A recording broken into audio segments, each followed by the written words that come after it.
Ora bem, cá estamos já em direto, por aquilo que eu vejo aqui neste monitor ao meu lado.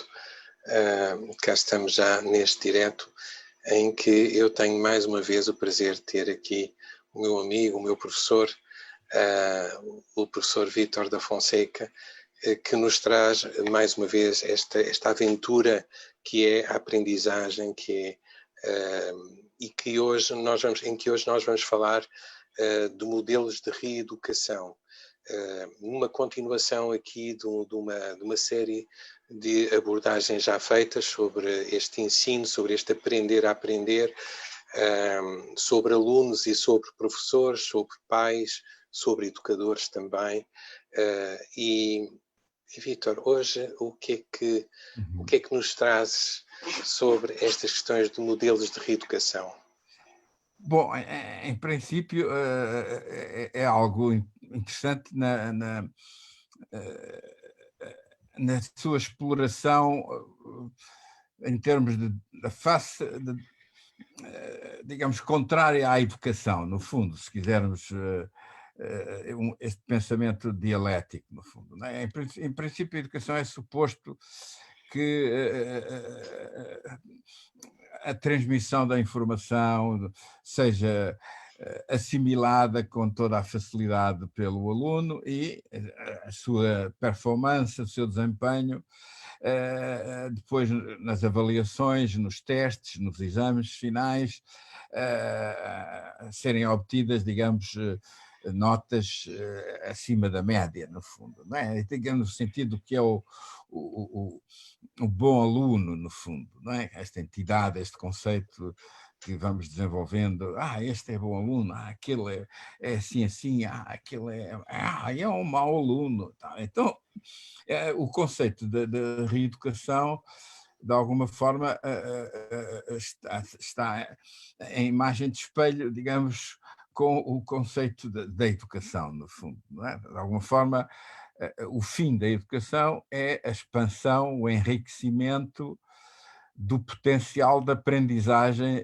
de qualquer ser humano, no fundo. Não é?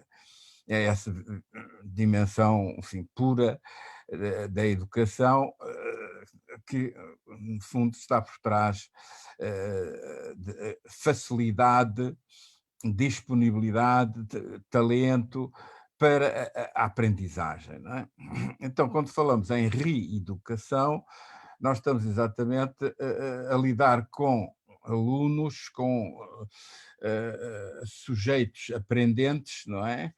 Que não conseguem responder às expectativas, não é? E têm, portanto, algumas ou diversas ou bastantes dificuldades em, digamos, assimilar a informação e em exprimi-la, digamos, de forma correta e esperada, no fundo. Não é? Portanto, os modelos de reeducação são múltiplos, no fundo, não é? Mas a nossa especialização tirada nos Estados Unidos sobre learning disabilities, logo dificuldades de aprendizagem, atinge uma margem substantiva da população escolar, não é?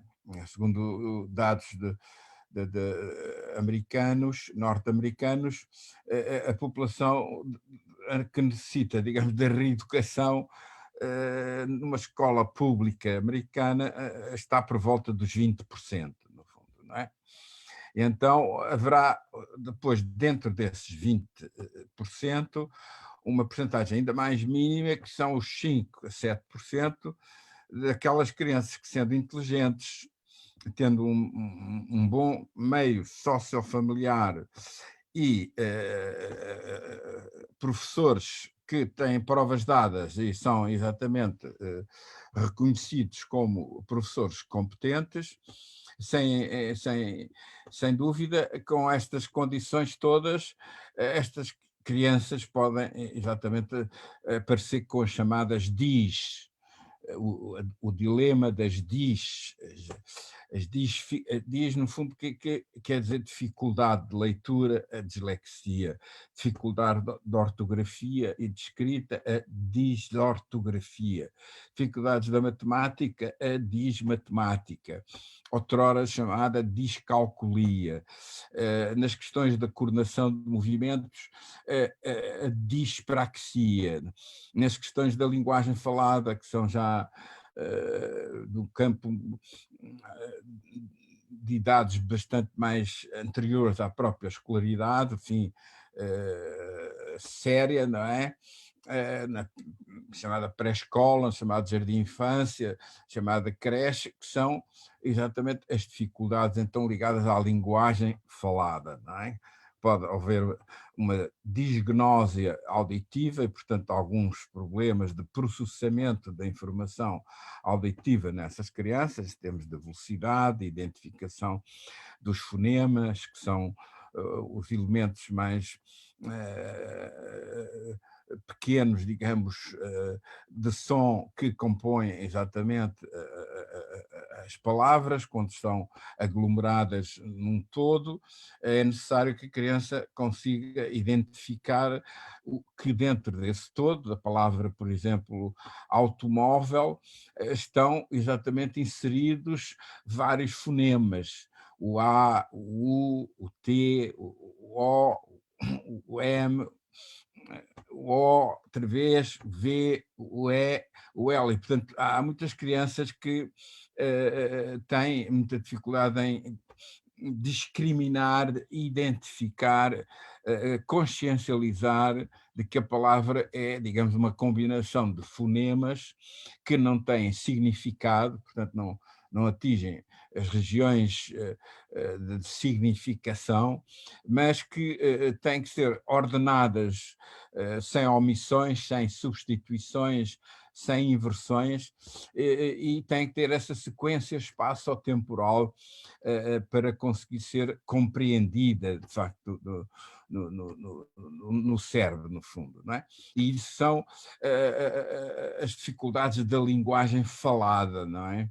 Que é suposto ser aprendidas num contexto da família, no fundo, não é? E a importância da linguagem, que é falada em casa, o tempo que se dá e a atenção que se dá, digamos, à conversação, para a transmissão do vocabulário ser fundamental, digamos, no futuro desenvolvimento das crianças, não é?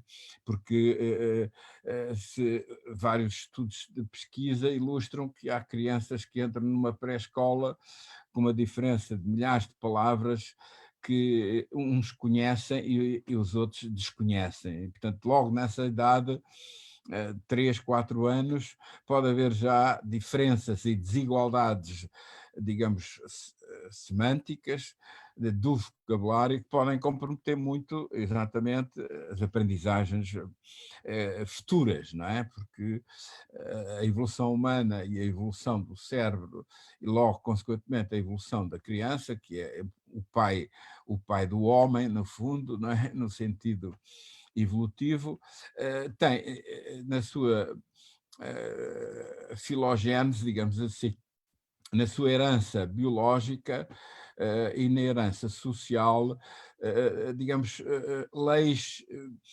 naturais, no fundo, não é? Que o cérebro, se a estimulação do meio envolvente for a adequada em quantidade e em qualidade, vai permitir desencadear na criança exatamente, digamos, essa ativação das células cerebrais, os tais neurónios, que começam a ter conexões e começam a estabelecer contactos como se fossem, de facto, dar as mãos dos vários neurónios, que são, digamos, as sinapses, e, portanto, dessa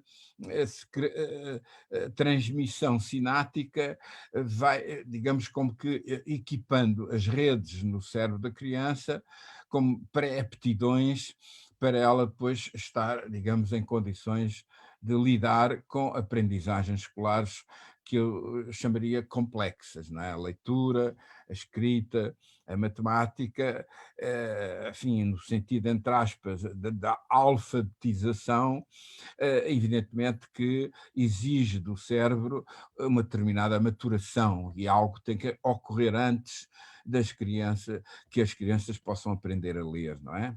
Isso é, digamos, reconhecido pela dimensão de que a leitura e a escrita é um segundo sistema simbólico que assenta, que evolui a partir do primeiro sistema simbólico, que é a linguagem falada, não é? Ambas as duas linguagens, a falada e a escrita, na história da humanidade, podem estar separadas cerca de 3.000, 4.000 anos, digamos, em que se deu exatamente essa evolução, não é? Porque da linguagem falada à linguagem escrita tem que se dar aqui exatamente uma evolução muito complexa, no fundo, quer não só na captação da significação, na linguagem falada, a compreensão auditiva, não é? Quer depois na função expressiva, que é a produção, a articulação propriamente dita, no fundo, não é? E, portanto, isso pode envolver várias dificuldades, não é? A disgnose auditiva seria na função da entrada da informação, a linguagem informática no input, não é? E depois o output, que é a saída da informação, que vai envolver a produção da fala, não é?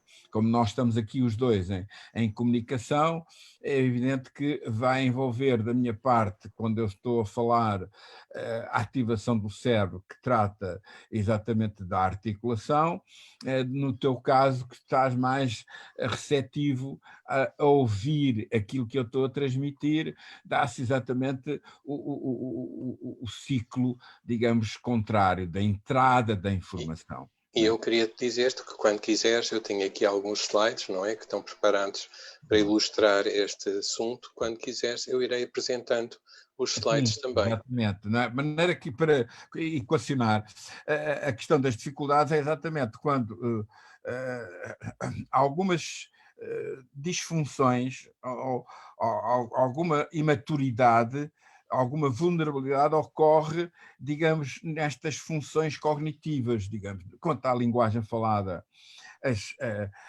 a dimensão das disfunções da compreensão auditiva e as disfunções da expressão articulatória, no fundo, não é? Então, estamos a falar de dislalia, podemos estar a falar de disartria, podemos estar a falar de disfasia, que é já uma coisa mais complexa, porque envolve a ideação, a elaboração da ideia e depois ser capaz de transmitir essa ideia por palavras compreensíveis, através de uma articulação que tem que ser inteligível ao outro, no fundo, não é? E, portanto, essa evolução do vocabulário, da estrutura gramatical, é aquela que decorre, se quisermos, no período privilegiado dos primeiros anos de vida na família, e depois a transição que se passa da família para a creche, e da creche para a pré-escola, onde a criança vai quase que aprender 10 a 20 palavras novas todos os dias, não é? No sentido, digamos, da estimulação que é feita nesses contextos, não é? Portanto, a seguir a essa linguagem falada, surge uma linguagem muito complexa, não é? Que é a linguagem escrita, não é? Essa linguagem escrita é baseada, portanto, em símbolos, são as letras, essas letras têm um mistério, porque têm no seu interior uma equivalência auditiva, fonética, no fundo, e, portanto, vai ter que envolver lidar com um código, não é? Esse alfabeto, não é? Cada letra tem exatamente uma entidade sonora própria, não é? E isso vai ter que envolver, então, exatamente essa capacidade de descodificar, digamos, o que está escrito, que é, digamos, processado pela visão, para depois, no cérebro, se fazer uma reciclagem de células especializadas na visão para células especializadas na audição, não é? Essa transferência que vai ocorrer, digamos, da letra ao som, que permite depois a criança, com fluência, com prática, com experiência, conseguir, digamos, descodificar e depois compreender o que está a ler, não é? E isso pode envolver já dificuldades que estão associadas não, à disfasia e à disnomia, mas às questões já da dislexia e da desortografia, não é? Portanto, são aqui aspectos chaves da linguagem humana.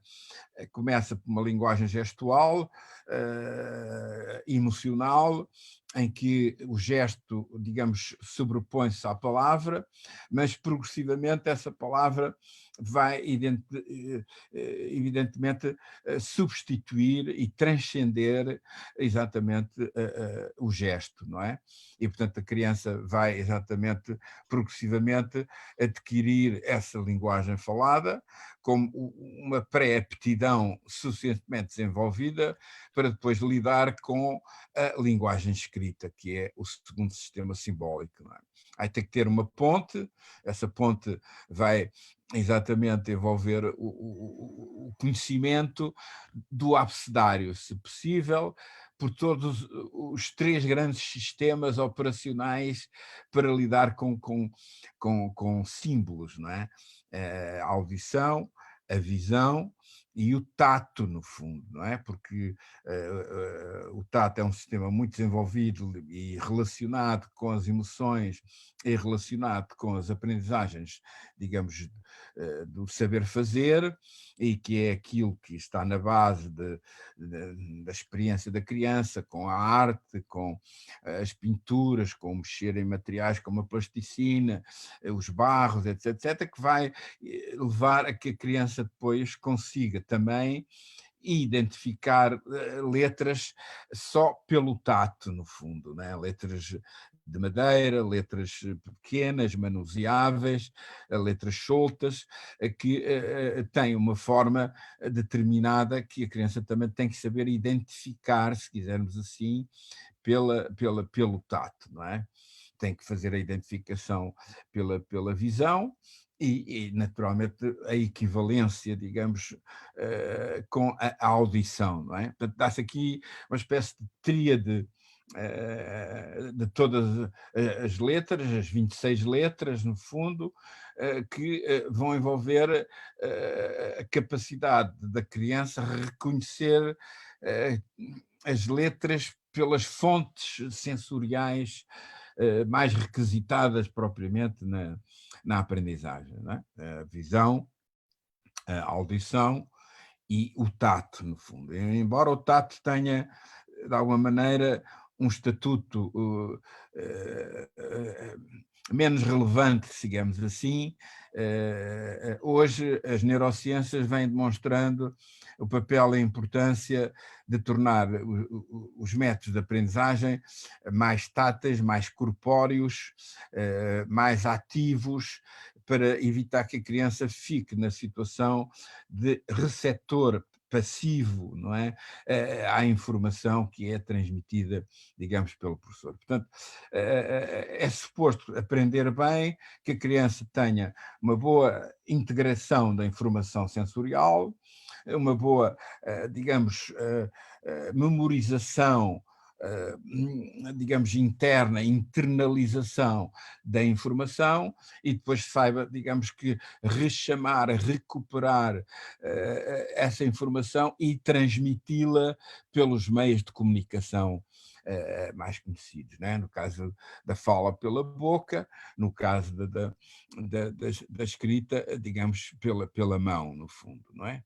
E, portanto, nós estaremos aqui simplesmente de forma, digamos, mais compreensível, na fala, duas funções: a função receptiva e a função expressiva, e depois na escrita temos também duas funções, a função receptiva com a leitura e a função expressiva com a escrita, não é?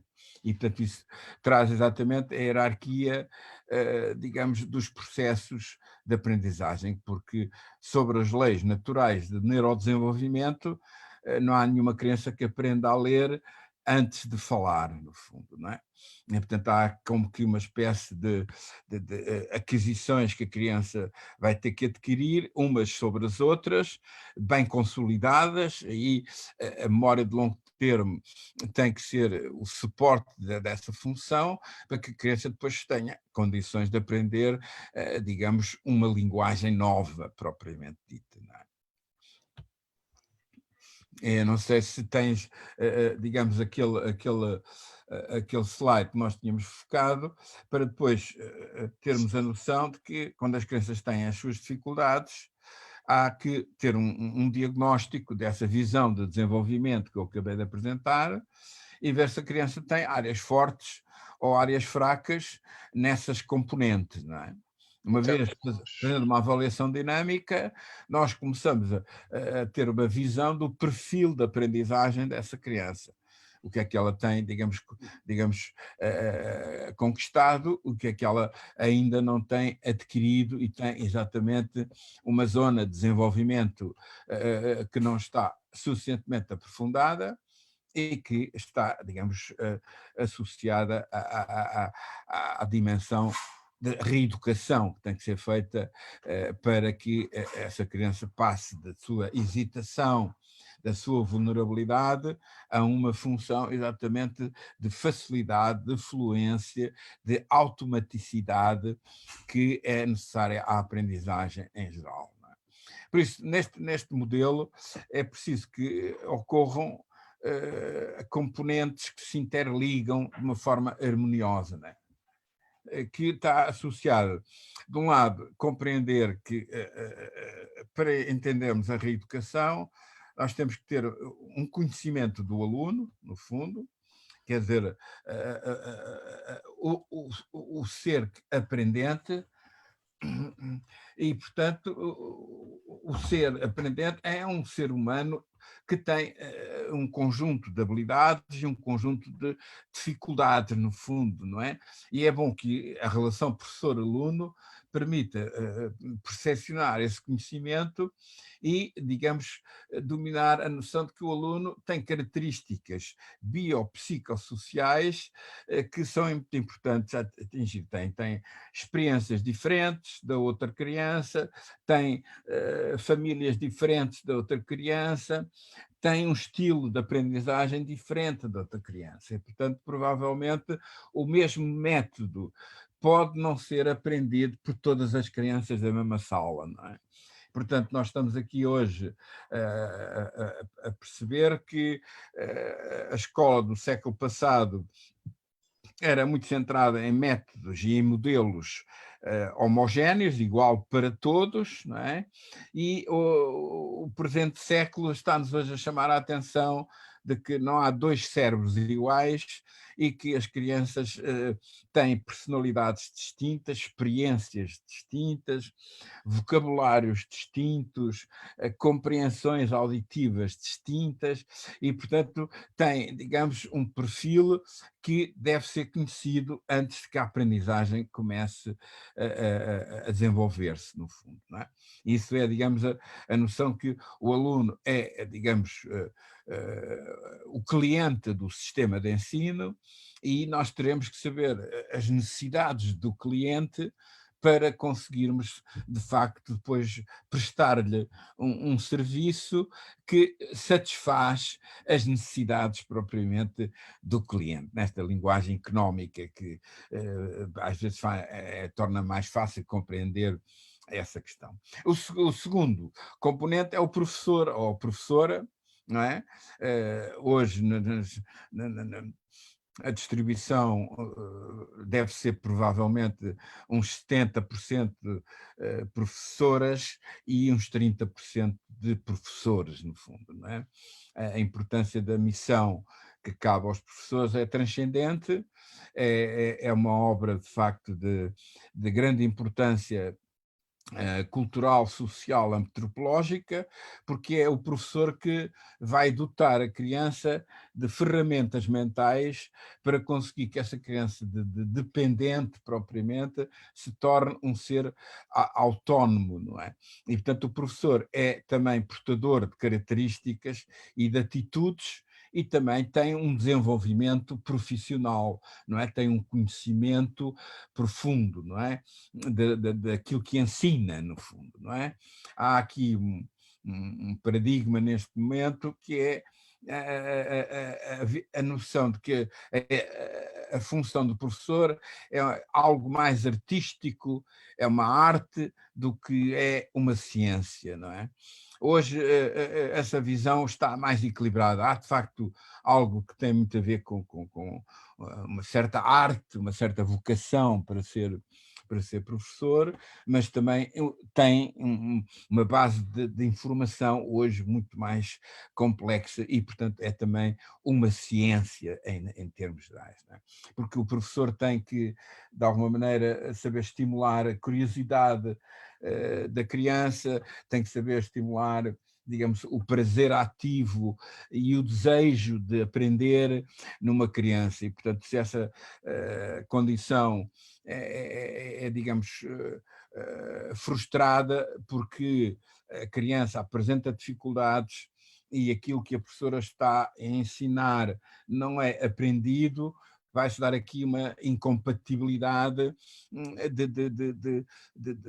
de emoções e, às vezes, de um processo complexo relacional, porque a criança, digamos, reconhece que tem dificuldades e vulnerabilidades porque a professora ou o professor não cria exatamente as condições para ele ganhar, digamos, músculo, no fundo, emocional, para ter resiliência, para conseguir depois estar apto a um processo de aprendizagem que é muito complexo, não é? A leitura é uma função psíquica superior e não é uma função psíquica inferior. Por isso é que, estudando o cérebro de pessoas alfabetizadas com pessoas analfabetas, nós verificamos que há, digamos, no analfabeto, em várias zonas do cérebro, menos redes neuronais, que quer dizer que a aprendizagem modifica o cérebro, os vários processos de aprendizagem que a criança vai tendo em várias idades vão exatamente enriquecendo as redes de comunicação entre várias áreas do cérebro, que vão permitir que dessa a conectividade, não é, consiga, digamos, emergir a aprendizagem, no fundo. Portanto, aluno e professor são dois sujeitos. Havia um fenómeno que o Vygotsky chamava a intersubjetividade, e que vão ter muito que jogar com a cognição social de ambos, no fundo, não é? Portanto, a criança, digamos, não deve ser sujeita a situações em que há áreas do cérebro que têm a ver com as emoções possam bloquear exatamente as funções do cérebro que têm a ver com a aprendizagem. Portanto, o professor, neste aspecto, na reeducação, é simultaneamente um psicoterapeuta, no fundo, não é? Porque ele tem, de alguma forma, saber que no cérebro, quando há realização e há prazer na aprendizagem, há efeitos químicos que se ocorrem, chamada dopamina, que depois esse circuito vai, de facto, favorecer a memorização e favorecer a aprendizagem, não é? Ao contrário, se existir esta dificuldade de aprendizagem crónica, então essa criança pode desenvolver sentimentos de incompetência, autoestimas que muito frágeis e que, digamos, o impede de confrontar-se com as aprendizagens que a professora coloca no seu dia a dia, não é? Eu queria perguntar-te, aproveitar, exatamente porque levantando esta questão das questões emocionais, não é? Que a criança pode sofrer, não é? E que o professor tem um papel de facto fundamental nessa aprendizagem também emocional. De facto, se calhar o professor também tem que fazer esse trabalho, não é? O professor tem que não é um professor só de conteúdos, é um professor também de conhecimentos emocionais, de vivência emocional, não é? Isso é, digamos, penso eu, algo fundamental que eu acompanhei, porque fui formador de professores do ensino especial durante muitos anos, e que se verifica muito que essas áreas não são ainda devidamente aprofundadas exatamente na formação dos professores, no fundo, não é? Algo que também as neurociências também ainda estão um pouco afastadas da formação dos professores, e isso é algo extremamente importante, porque o nosso cérebro tem uma estrutura emocional que condiciona toda a nossa estrutura, digamos, cognitiva. E, portanto, por aspectos emocionais, insegurança, vulnerabilidade, fraca autoestima, desmotivação, fracassos repetidos e crónicos que vão, digamos, como que moldando essa função emocional, que é depois uma barreira muito complexa ao processo de aprendizagem, no fundo, não é? Digamos que as emoções podem perfeitamente, digamos que, bloquear, travar todos os processos complexos que a cognição tem que desenvolver nesse processo. Não é? E, portanto, entre aluno e professor, essa relação é de uma importância capital, não é? Todos nós sabemos que andámos na escola e todos quase teremos no nosso trajeto mais de 50 professores e, se calhar, desses 50 professores, só 5 cabem na nossa palma da mão, não é? Que foram aqueles 5 que têm, para além dos conteúdos, exatamente a missão também de se relacionar com um ser total, com um ser emocional, com um ser, digamos, cognitivo, porque no cérebro as funções cognitivas e as funções emocionais e as funções executivas têm que ser, digamos, uma tríade, uma espécie de pirâmide, digamos, de 3 faces em perfeita harmonia, no fundo, porque uma das componentes pode interferir com a outra. Estamos a falar aqui de uma dimensão sistémica do processo de aprendizagem. Se ocorrer alguma disfunção nas funções cognitivas, elas interferem com as funções emocionais e vice-versa, e se algum aspecto emocional, atencional, motivacional for, digamos, desvalorizado, alguns aspectos vão interferir com as funções executivas, com as funções de organização, de controle inibitório, de autorregulação, de concentração, de organização, né, que vão estar, pois, implícitos em aprendizagens de coisas sérias, como a leitura, a escrita, a matemática, não é? Então, isso até pode ser introduzido numa base lúdica, porque uma aprendizagem lúdica está também mais próxima da aprendizagem, digamos, em si, porque as emoções estão ao rubro na atividade lúdica, no fundo. Então, nós temos exemplos de grandes pedagogos, desde Montessori, desde Freinet, desde de Crowley, desde, enfim,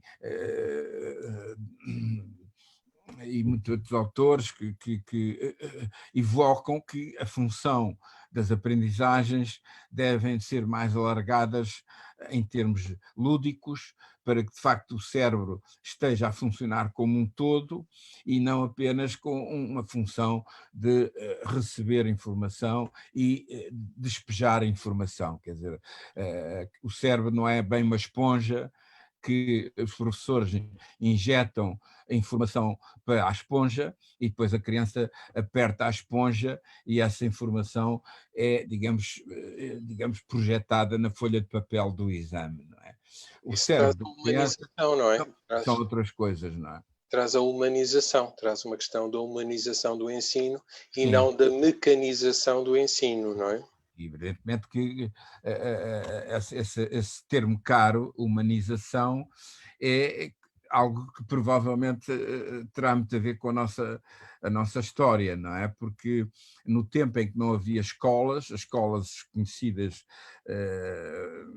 em termos históricos foram criadas por Luís XIV, no século XV, e, portanto, pergunta-se como é que os seres humanos aprendiam antes do século XV, no fundo, se quisermos, não é? Alguns modelos gregos e romanos foram, digamos, ainda conhecidos por grandes figuras filosóficas, mas, de alguma forma, a dimensão, a explosão, digamos, de pensadores, sob o ponto de vista pedagógico, foram tendo um embate entre a tal função, digamos, científica e a tal função, digamos, artística ou emocional do processo, não é? Portanto, há aqui uma profissão muito complexa, que é a profissão de transmitir a cultura entre gerações, não é? A chamada transmissão cultural intergeracional, que é única e exclusiva da nossa espécie. Não é? Os primatas com quem nós, com o chimpanzé e o bonobo, por exemplo, desfrutamos 98,6% do ADN, por exemplo, eles não ensinam de forma intencional. Não é? Os mais novos é que, por os seus neurónios espelhos, por imitação, acabam por aprender esses modelos. Mas depois o mais velho, o mais experiente, não vai lá com a mão, não vai lá com a sua emoção, com o seu entusiasmo, com a sua curiosidade, digamos, com que corrigir, de certa forma, os movimentos inadequados que não permitem, por exemplo, partir uma noz ou, digamos, pescar formigas, no fundo, que é um alimento muito apreciado pelos nossos primos biológicos. Não é? Isto tudo para, no fundo, enunciar de que não podemos pôr hoje de um lado as emoções fora da escola e a informação, o conhecimento dentro da escola. Não é? A escola hoje tem que ser exatamente a sua missão, tem que se preocupar muito com a higiene mental, tem que se preocupar muito com a higiene mental do professor também, no fundo, e aí até provavelmente muitos dos aspectos que se ocorrem a esse nível é porque a própria profissão do professor não está, digamos, irrigada de fatores valorativos, não é? E, portanto, vive numa situação de stress tóxico que é transmitido sem se dar conta para os próprios alunos, naturalmente, não é? Os alunos mais maturos emocionalmente ultrapassam esses processos, mas os alunos imaturos emocionalmente, com mais dificuldades, têm, digamos, muita influência, a qualidade da relação do professor com o aluno, principalmente aquele aluno que, por mais que se esforce, ele tem a percepção de que não consegue atingir os resultados esperados, não é? Isso depois traz problemas para a família e isso passa a ser um problema transcendente, não é? Há algumas famílias sem recursos encolhem os ombros, por exemplo, outras famílias com recursos procuram as famosas clínicas, os explicadores e com digamos, gastos e investimento financeiro, conseguem, digamos, que essas crianças sejam ensinadas por outros métodos e conseguem por outros modelos de intervenção, e essas crianças conseguem superar a sua dificuldade transitória e conseguir exatamente transformar-se, digamos, num aluno suficiente, e às vezes exemplos de alunos de facto extraordinários, não é? Estou-me a lembrar de exemplos do Churchill, do Einstein e tantos outros que foram alunos durante o seu período escolar, digamos, alunos que apresentavam dificuldades, mas depois tornaram-se exatamente seres de uma capacidade criativa extraordinária. E, portanto, aluno e professor são aqui duas vertentes muito importantes. Os outros dois elementos que fazem parte, digamos, de um sistema é a escola, no fundo, e o currículo, ou as disciplinas, os conteúdos a transmitir. E quem são os responsáveis por transmitir esse aglomerado de conhecimentos e de competências são os professores. Mas depois a escola em si é algo que também é muito importante, não é? É muito importante no chamado conceito de envolvimento enriquecido, não é? A escola não pode ser uma escola pobre, uma escola mal iluminada, uma escola onde há muito barulho, as zonas de recreio estão perturbando as salas de aula onde é necessário um silêncio pedagógico e, consequentemente, se não se conceberem escolas que permitem exatamente separar as salas de aula de outros equipamentos, como zonas para aprendizagem da música, ou zonas desportivas, ou zonas recreativas, ou zonas das artes, essa dimensão é muito importante, porque a concepção de uma escola hoje pertence aos arquitetos, naturalmente, mas é muito importante que ela seja, digamos, um envolvimento enriquecido, no fundo. Esse envolvimento enriquecido, ela tem que ter qualidade, ela tem que ter, digamos, bons equipamentos, ela tem que ter, de facto, na sala de aula, a tecnologia atual, ela tem que ter, digamos, carteiras e cadeiras, digamos, que se possam mobilizar para criar nichos de aprendizagem distintos, não é? E, consequentemente, combater a sala de aula como se fosse uma fábrica do século XIX, no fundo, com bancadas para cada aluno, para cada trabalhador, em que há uma pressão da produtividade exagerada que às vezes, digamos, cria, enfim, grandes frustrações. Portanto, a importância desses recursos que também são fundamentais. A escola tem que ser o melhor recurso de uma comunidade, não é? E, portanto, todos os cidadãos devem pensar que as escolas têm que ter, digamos, riqueza, não só no conhecimento, nem na humanização, digamos, dos professores, mas também tudo o que está à volta, digamos, não é? Os laboratórios, as bibliotecas, os centros de estudo, os clubes de busca de talentos, as semanas dedicadas a temáticas, à abertura da escola, à comunidade, pessoas que na comunidade têm algo de extraordinário a transmitir em termos de conduta, de comportamento, de conhecimento aos alunos, e portanto a escola não pode continuar a ser fechada com arame farpado em que ninguém lá entra, no fundo, e tornar a chamada sala de aula a propriedade privada mais difícil de entrar, porque está exatamente ainda muito enclausurada, no fundo.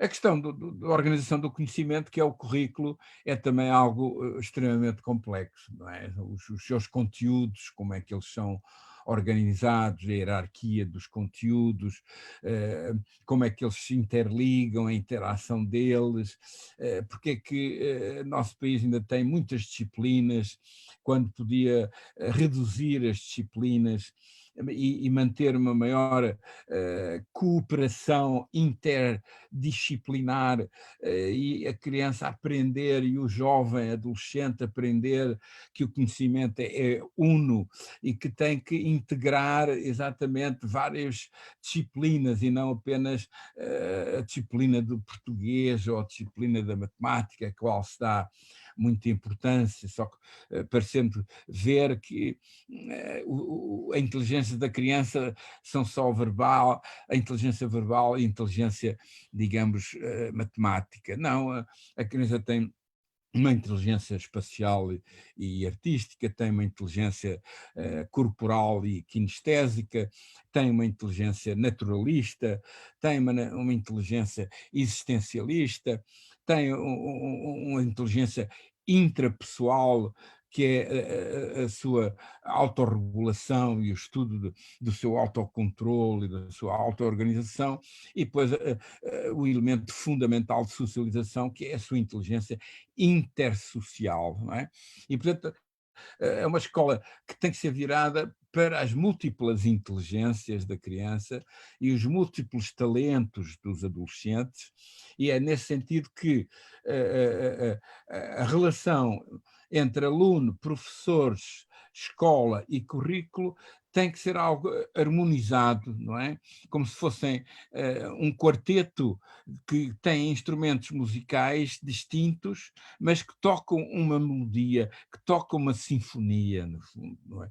E essa sinfonia é exatamente a paixão pelo conhecimento, a paixão por transmitir exatamente competências, habilidades, que é algo de facto transcendente. A profissão, de facto, é algo que está associado à sobrevivência da espécie, porque provavelmente nós não nos impusemos como seres dominantes, propriamente seres vivos, vertebrados, como eu dava nas minhas aulas de antropologia e de psicologia evolucionista. O ser humano é um vertebrado dominante, não é? Conseguiu inverter a cadeia alimentar, não é? De presa que era em relação a alguns carnívoros temerosos, conseguiu, digamos, passar ao predador mais destruidor que existe no planeta, no fundo, não é?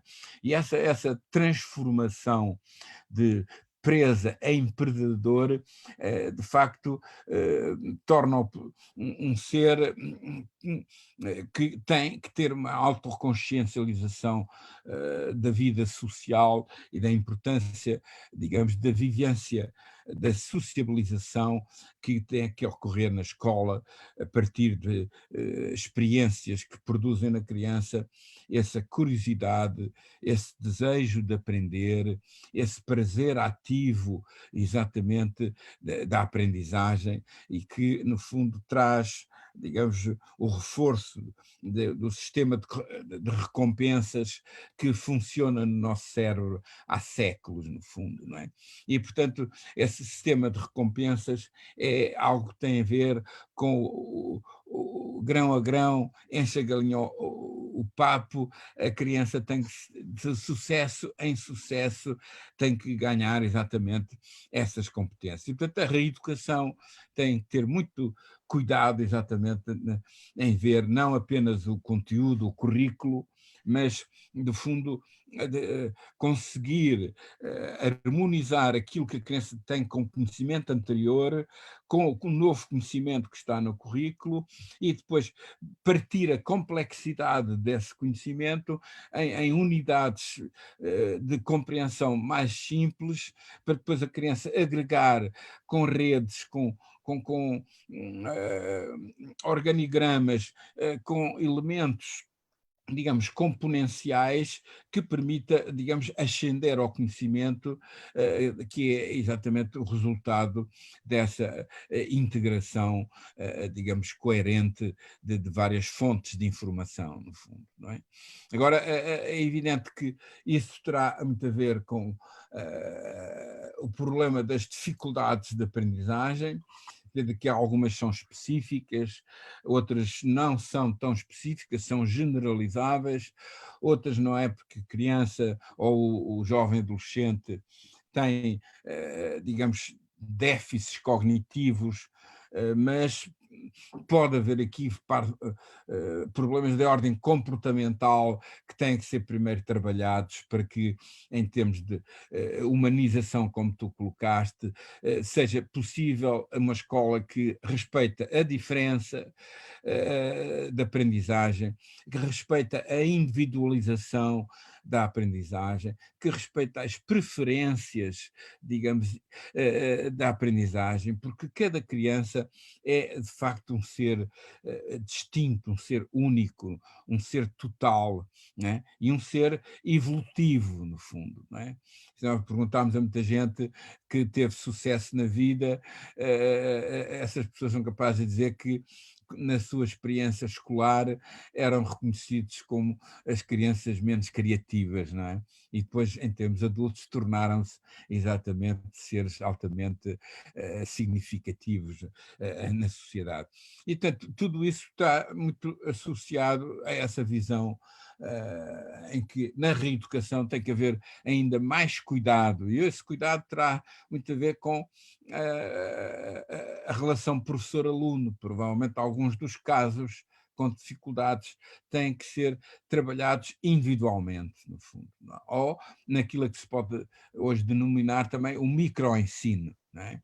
Com outra criança, digamos, que conhece os conteúdos melhor e, portanto, a interação entre a criança com dificuldades, com a criança com competências, também pode ser algo que pode ser gerido pelas professoras e, digamos, com modelos de facilitação, de criação de pequenos grupos, porque provavelmente numa turma nós teremos os que aprendem a uma velocidade superior àquela que os professores transmitem o conhecimento, temos um grupo médio que corresponde às expectativas do professor e depois temos aqueles, digamos, que necessitam de uma reeducação, de um apoio clínico, de uma especialização, né? Isso é quase o mesmo processo na medicina, né?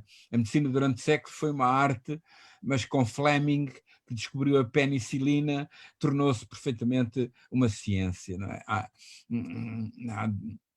digamos, séculos, essa dimensão da medicina passar da arte à ciência foi extraordinária com a figura de Fleming, no fundo. Agora, em educação, provavelmente, nós teremos que também acabar essa visão de arte só e começar a ter uma maior, digamos, robustez na fundamentação, digamos, científica. E nisso terá muito a ver com o apoio das neurociências aplicadas à educação, aquilo que eu chamo a neuropsicopedagogia, porque os reeducadores terão que ter algumas bases neurológicas para compreender as grandes funções, não é para dominar a afasia, mas para perceber o que é que tem que fazer com uma criança que tem uma disfasia, não é? Não é, digamos, fazer a terapia de uma pessoa que tem um traumatismo craniano e ficou aléxico porque não lê, mas tem que ter, digamos, um conhecimento mínimo como professora para lidar com uma criança que tem sinais de dislexia, no fundo. Não é? E isto tudo está, evidentemente, envolvido num processo em que alguns professores na escola, como alguns médicos nos hospitais, têm que ser especializados, não é? E, portanto, a noção de especialização, não no sentido do ensino especial, mas no sentido das disciplinas do currículo regular, mas que são pessoas, pela sua experiência, pela sua pesquisa, pela sua investigação, pela sua formação continuada, digamos, dão apoio aos professores, digamos, menos experientes, não é? E aí também tem que se dar exato essa transmissão de informação dos professores mais experientes para os professores mais inexperientes, no fundo, não é? Porque a reeducação, ou trabalhar com turmas com mais dificuldades, digamos, de acompanhar o currículo, devem estar nas mãos de professores com maiores competências, no fundo, não é?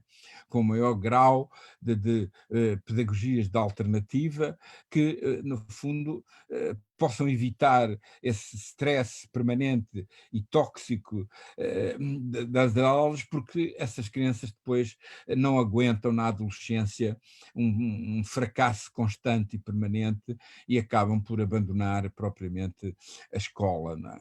Por outro lado, a escola muito elitista, muito verbal, muito matemática e sem olhar, digamos, uma outras áreas, digamos, como as artes, como a música, como o desporto, como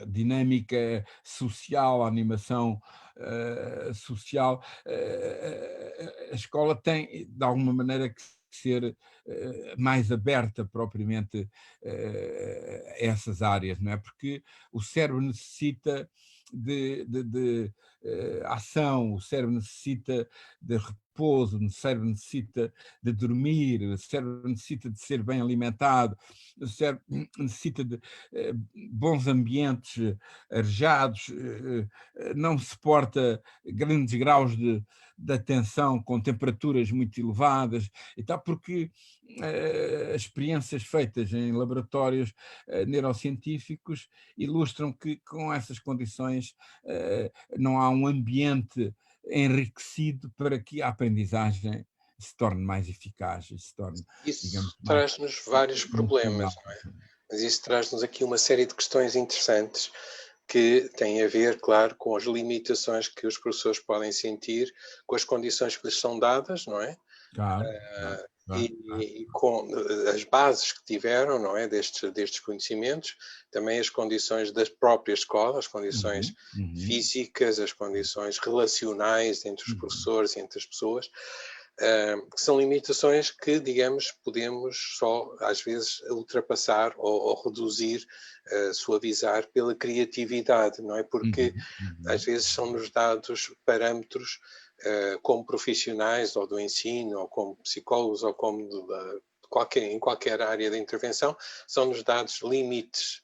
exato, E esses exato. limites, por vezes, têm que ser resolvidos pela criatividade e pela capacidade também da própria Uhum, pessoa de procurar soluções, não é? Porque as escolas, muitas delas, debatem-se com essa inércia, vá lá, criada pela frustração também. A escola, no fundo, também tem que estar mais aberta a outras profissões também.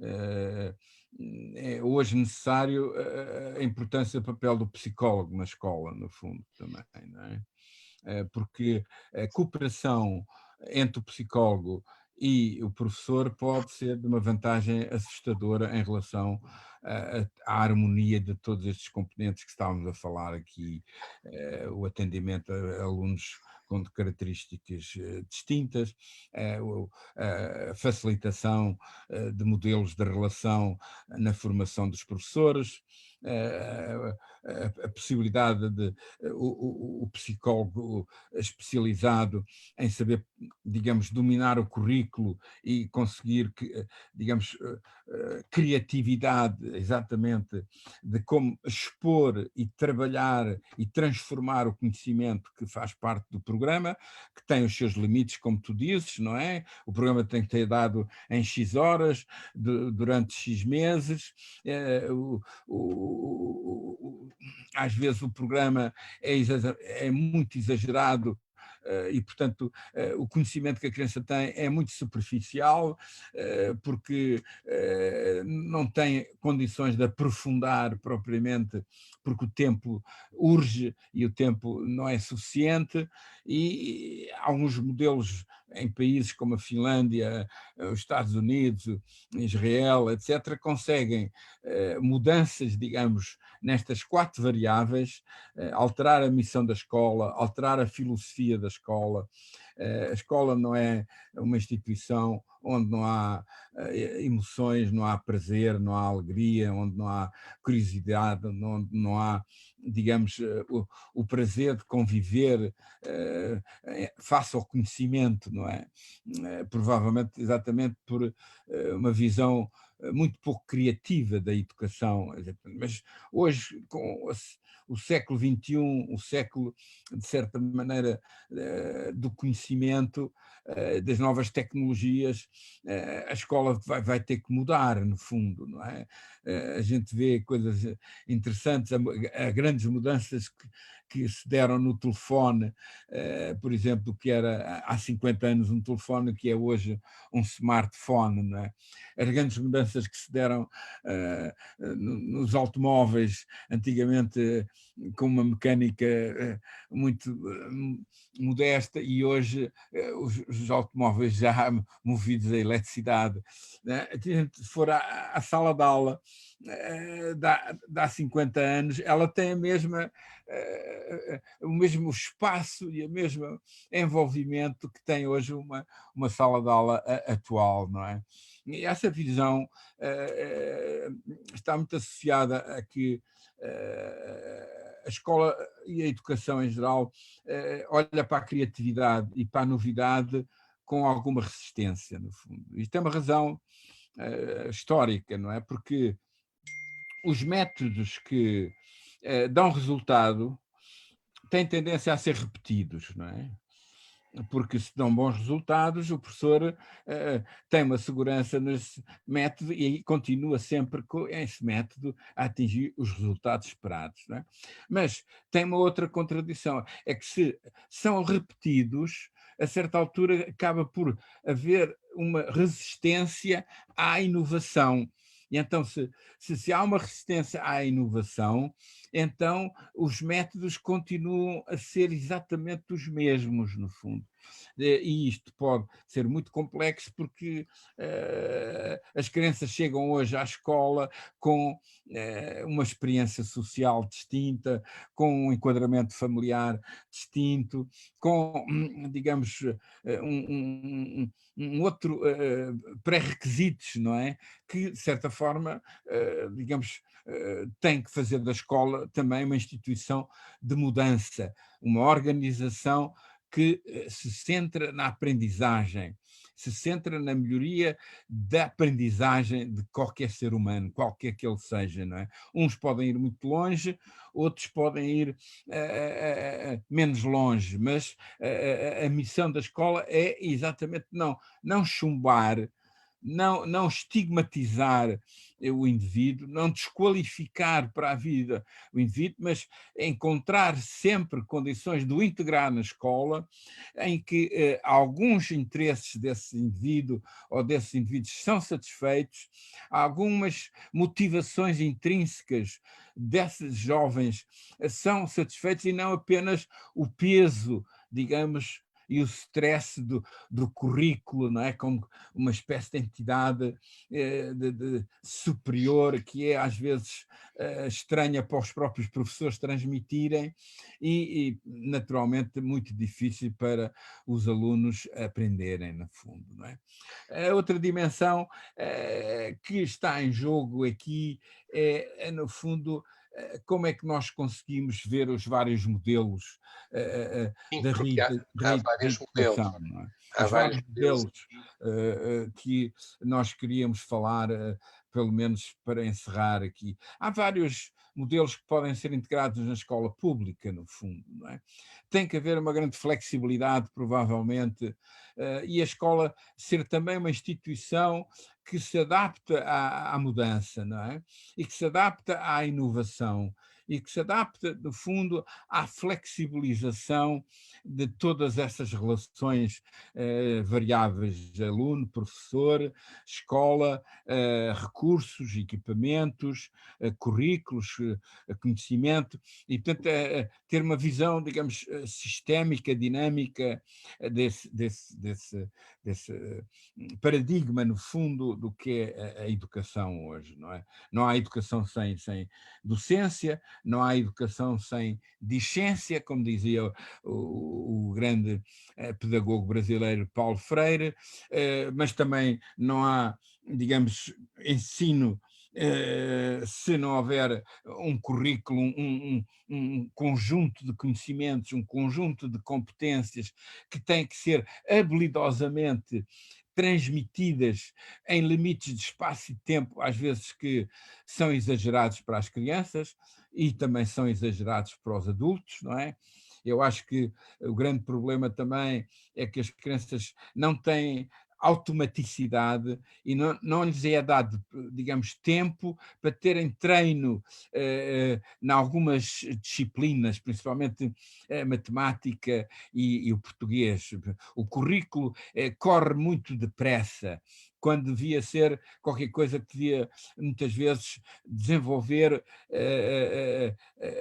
hábitos, desenvolver processos, digamos, mais velozes, em que a criança adquire mais velocidade de processamento de informação, já adquire mais confiança sobre os mesmos problemas e, no fundo, vai alargando as suas competências cognitivas e executivas para lidar com outro módulo do currículo mais complexo que se apresenta mais à frente, não é? E, portanto, essa capacidade de treinabilizar, de aperfeiçoar, de afinar, no fundo, aprimorar, abrilhantar a aprendizagem, é preciso tempo para isso, não é? Já quem diga pelas neurociências, para sermos um bom leitor, nós temos que nos dedicar à leitura 10.000 horas, no fundo, não é? E, portanto, a escola tem que ter uma visão também de que não é debitar a informação, não é o ensino frontal, não é? Das cadeiras expostas com corredores, em frente a um quadro, em frente à secretária da professora, que vai ser a escola do futuro. Provavelmente os ritmos de aprendizagem são diferentes, há que fazer grupos, esses grupos têm que ter processos de organização com o conhecimento distintos, provavelmente tem que haver voluntários ou professores que co-ensinam e ter também a possibilidade de dotar os alunos de uma co-aprendizagem, não é? Então, essa visão de co-construção do conhecimento que a escola tem que dar exemplo. A gente já vê hoje nas empresas a adoção de modelos pedagógicos inovadores que não vê na escola, não é? E a escola tem que estar de olho aberto para a inovação empresarial, para a inovação social, para a criatividade, digamos, de uma comunidade e saber absorvê-la e saber, digamos, colocá-la dentro da escola e expô-la àquela comunidade de jovens que serão o futuro da sociedade, não é? E que precisam exatamente de uma espécie de injeções de inovação, injeções de criatividade para conseguirem saber estudar de maneira menos repetitiva, menos passiva e saber estudar de uma forma mais dinâmica e, portanto, saber também aprender a estudar, porque a escola não se preocupa com essas estratégias, digamos, de aprendizagem, que é muito importante. Os modelos que eu queria aqui referir serão o modelo da discrepância, o modelo de baixo rendimento, o modelo das diferenças intraindividuais, o modelo de resposta à intervenção e, finalmente, um modelo integrado. Não é? O que é que cada um destes modelos basicamente coloca?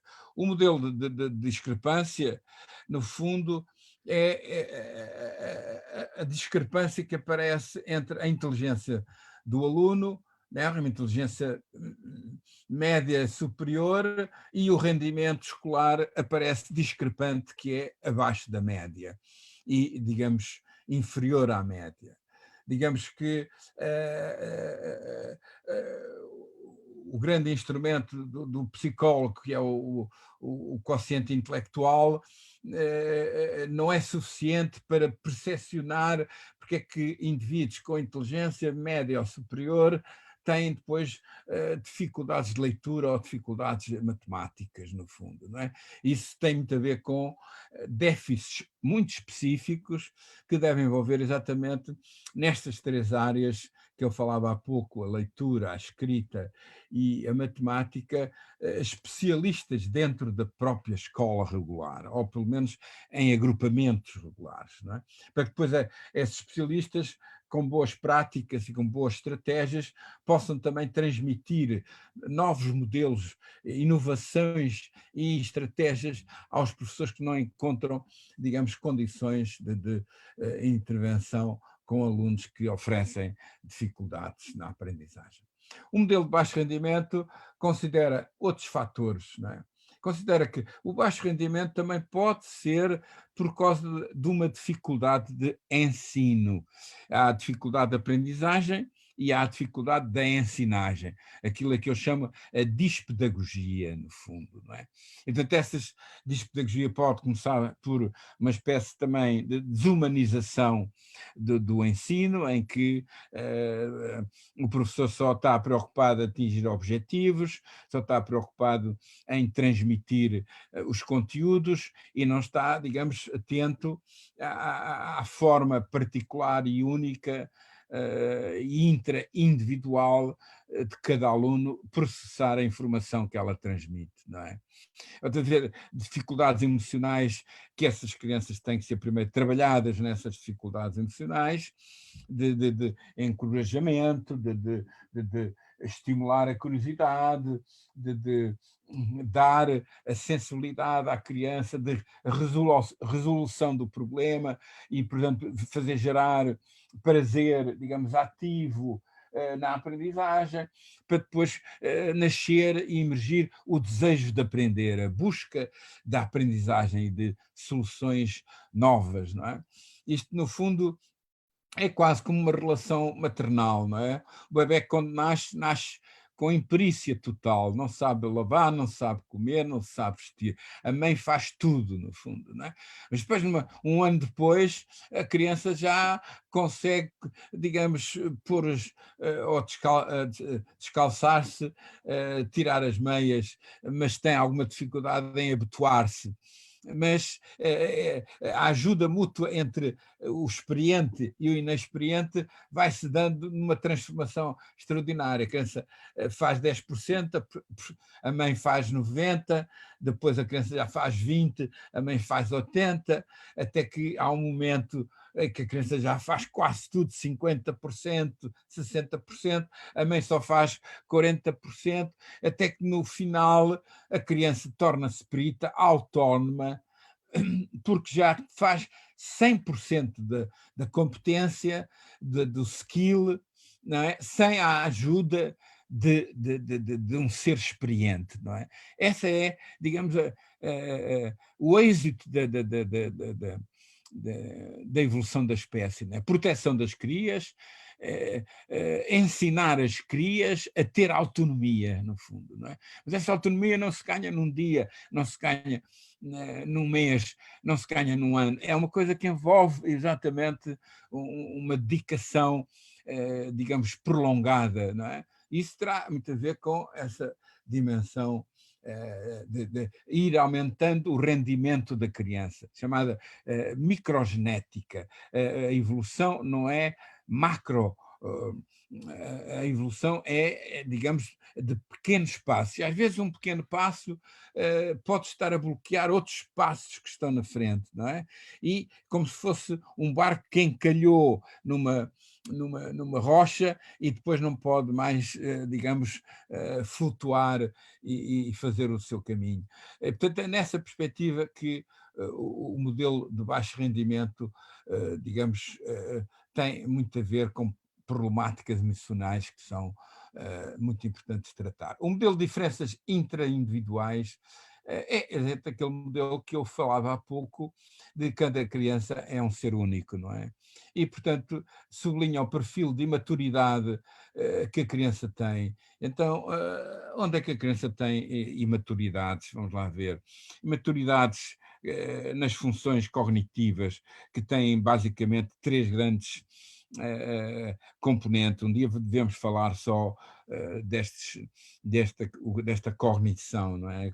A cognição envolve, digamos, três momentos determinantes. O momento da estimulação ou da captação da estimulação, não é? Que é aquilo que é chamado input, no fundo, a entrada da informação, ouvir, ver, sentir, não é? Depois vamos ter um momento, digamos, de análise, de processamento, de tratamento da informação, para depois termos uma capacidade de, por repetição, de armazenamento da informação.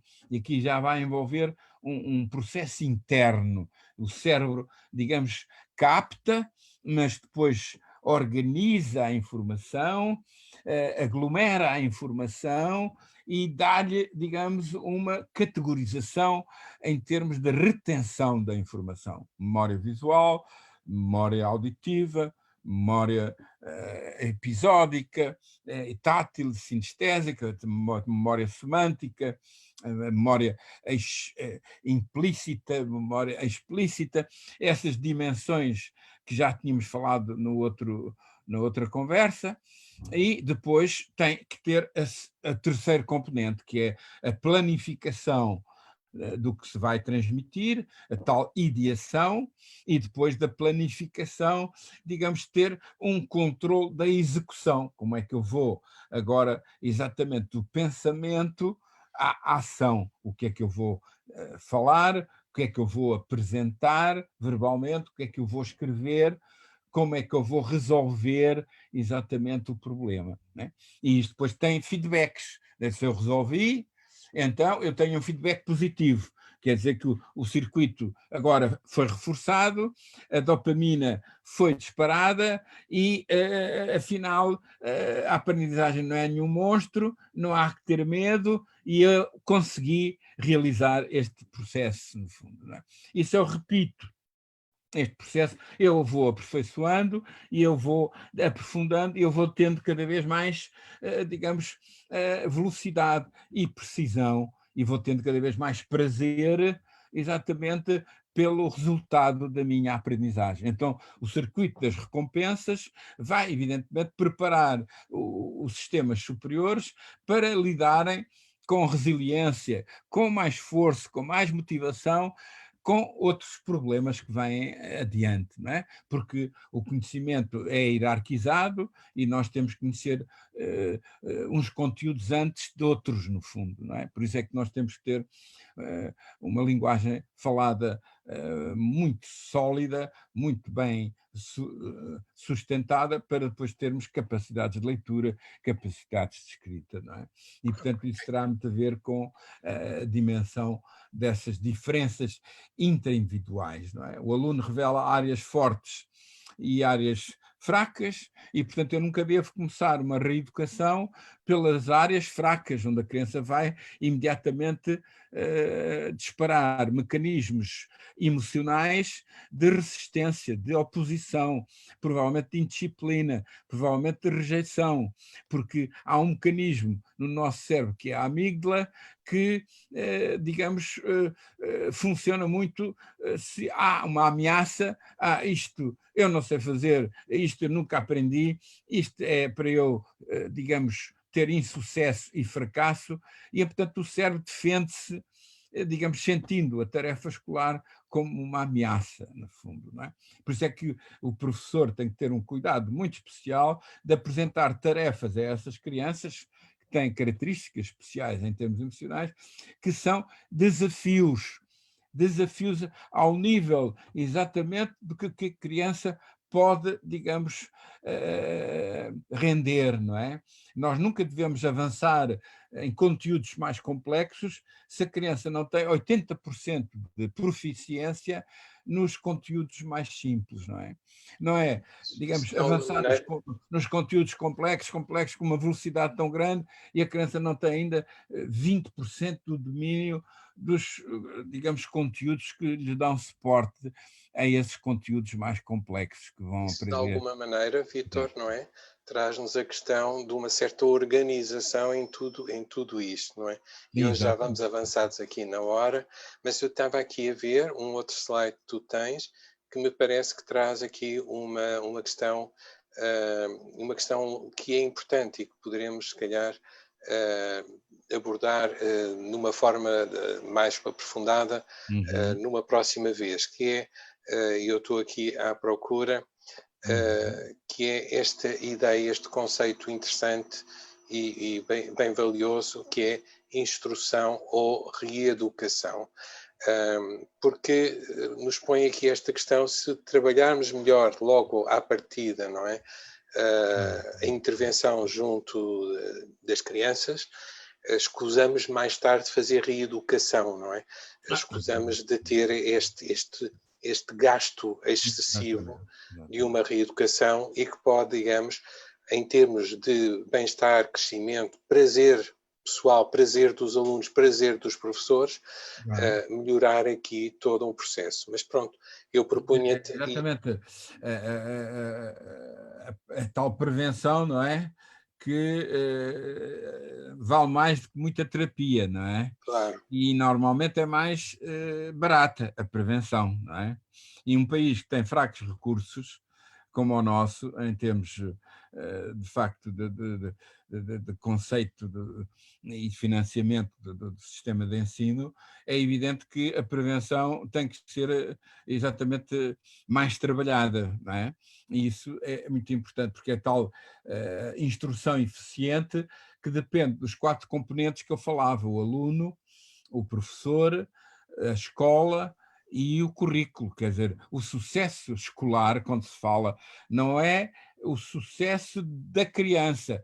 O sucesso escolar é um conceito mais abrangente, que tem que ter um domínio do conhecimento e, portanto, a estruturação, a organização hierárquica e interrelacional dos conteúdos a nível do currículo, tem que ter uma filosofia, uma missão, um clima, um ambiente que paira na escola, onde não há estigmatização exatamente das crianças que têm mais dificuldades, não é?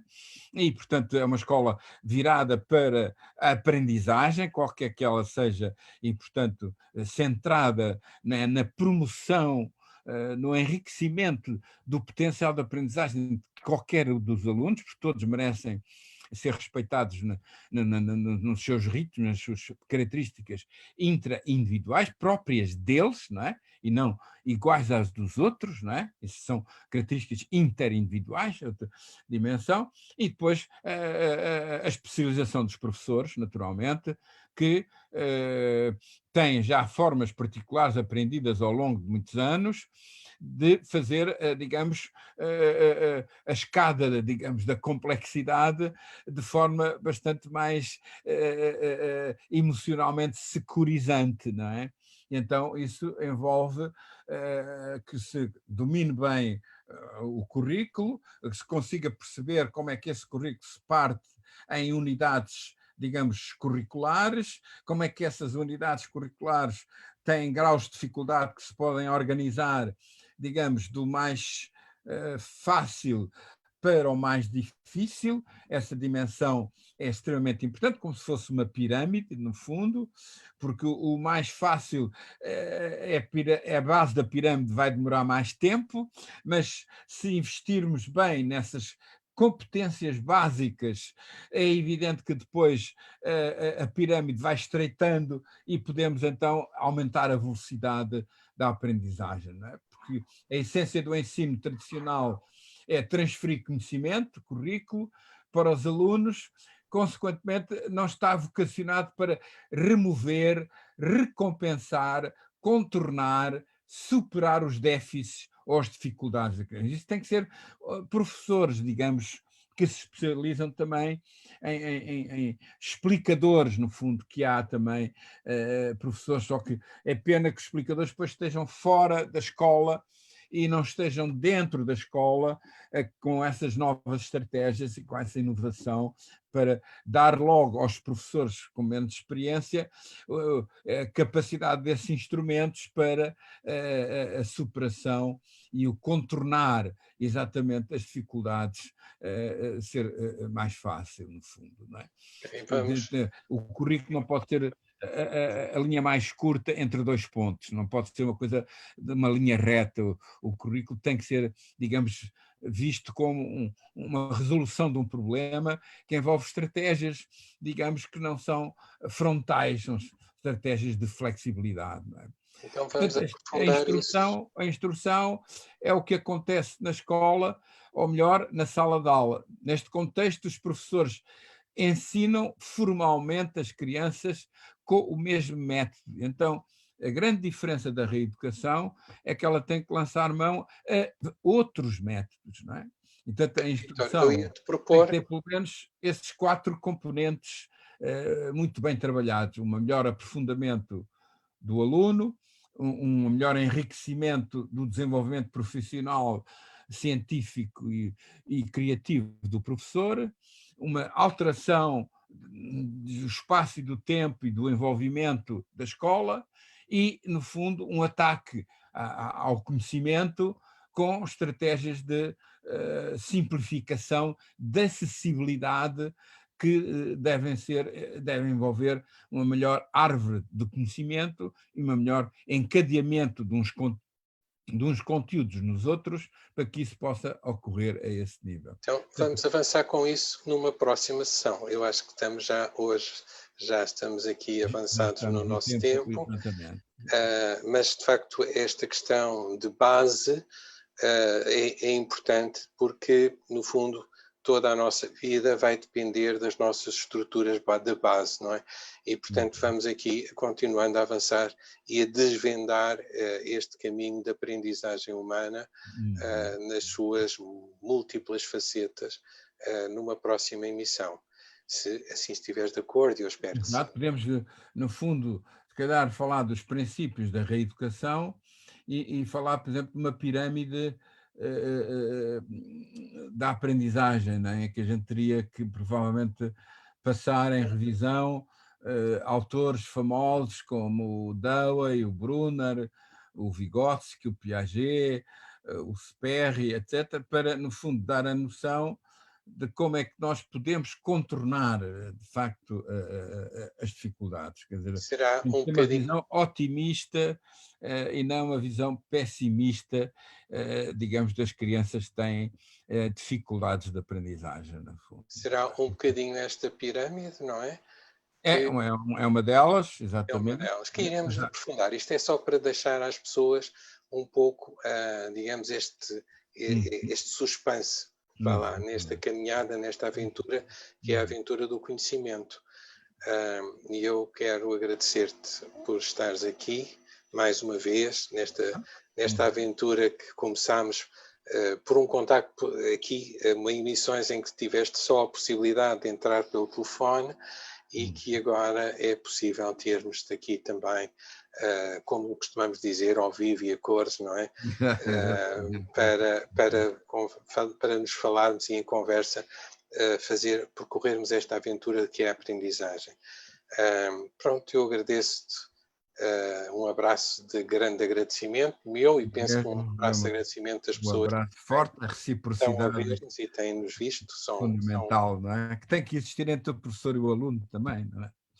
Essa chave é esse nível. É essencial. Há aqui uma série de pessoas que hoje têm passado e que voltarão, porque vamos continuar nesta aventura de conhecimento. Um grande abraço. Um grande abraço, então até para a semana.